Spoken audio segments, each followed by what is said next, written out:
Түрік халықтары бірігіп, өзгеге жалтақтамай, күн кешермекенбіз деп кейде армандап қоятын халқымыз кезінде бірігуге мүмкіндік болған сәттерді өткізіп алып, әттеген-ай деген тарихи оқиғалар болғанын біле жүріңіздер.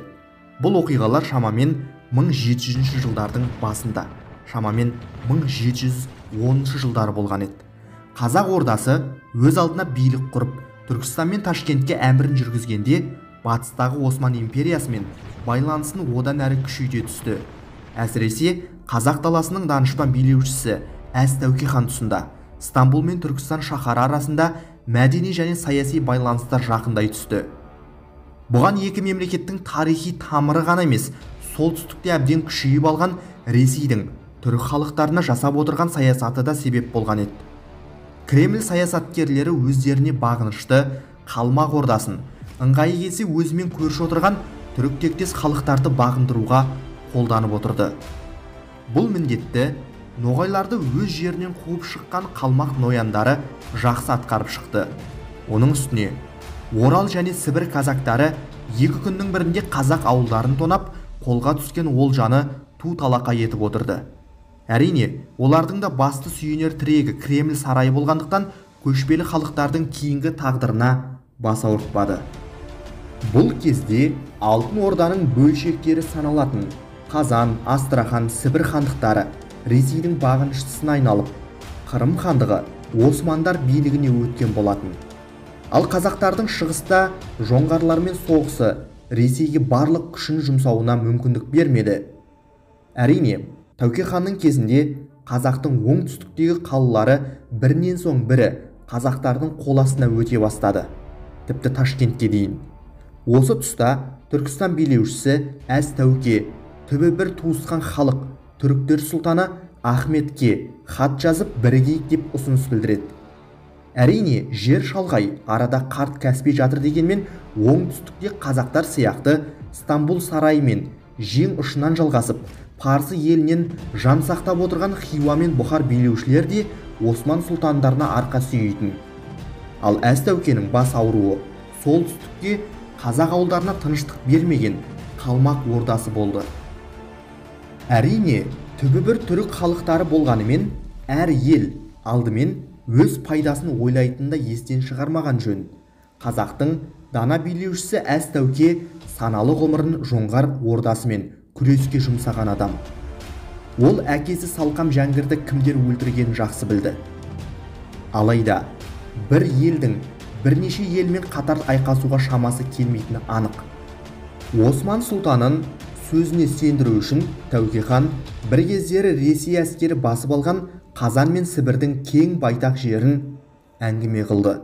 Бұл кездері башқұрт халықтары Ресейге қарсы жер-жерден көтеріліс бастап, бағынуға көнбегендері көршілес қазақ ордасынан өтіп кетіп жатты. Олардың Тәуке ханның билігіне келуі Түркістан сарайын үлкен ойда қалдырды. Әрине, тұтас халық башқұрттар көшіп келмесе де, осы жағдайды пайдаланып, Ресейге соққы берсе, бір кездері қолдан шығып кеткен жерлерді жаңа хандықтар пайда болып, арада буферлік аймақ пайда боларында естен шығармады. Осыларды ойлана келе, Әз Тәуке Осман сұлтанына былай деп хат жазды. Атақты һәм даңқты, бойында ұлылық пен әділеттілік, абырой мен мейірбандық бар екі қасиетті қаланың иесі, шариғат бойынша бір ауыздан таңдалып, діннің жанашыры ретінде белгілі болған мәртебелі Осман ханның ұрпағы Ахмет хан.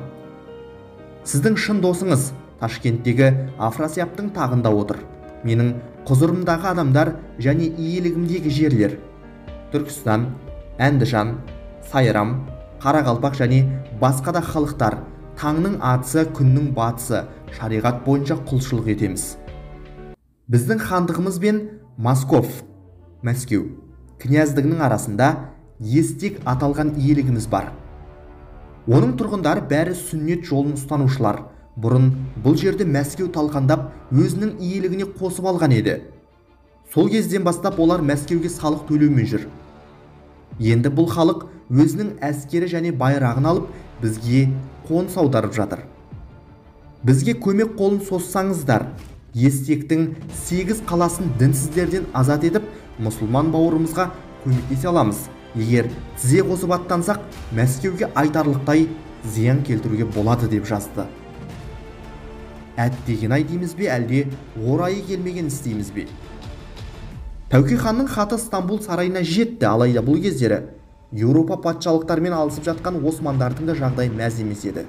Оның үстіне, соның алдында ғана Ресей мен Осман елі арасында өзара бейбіт келісім жасасқаны бар. Бір сөзбен айтқанда, отарлау дәуірінің қарқын ала бастаған кезі. Стамбул сарайынан көмек келмесін түсінген қазақ хандары енді бұл мәселені өз бетінше шешуге кірісті. Менде мынадай тарихи сұрақ бар. Әрине, өткен тарихты өзгерте алмайсың, алайда Түркістан мен Стамбул билеушілері сол кездері бірігіп үлкен майдан ашқанда Ресей әскері кері шегіну мүмкін бе? Яғни Астрахан, Қазан, Сібір жерінен. Естеріңізге сала кетейін, бұл кездері, яғни 1710 жылдары Ресей солтүстікте Швеция державасымен соғысып жеңіп шыққанымен қазынасы таусылып әбден әлсіреп қалған кездер.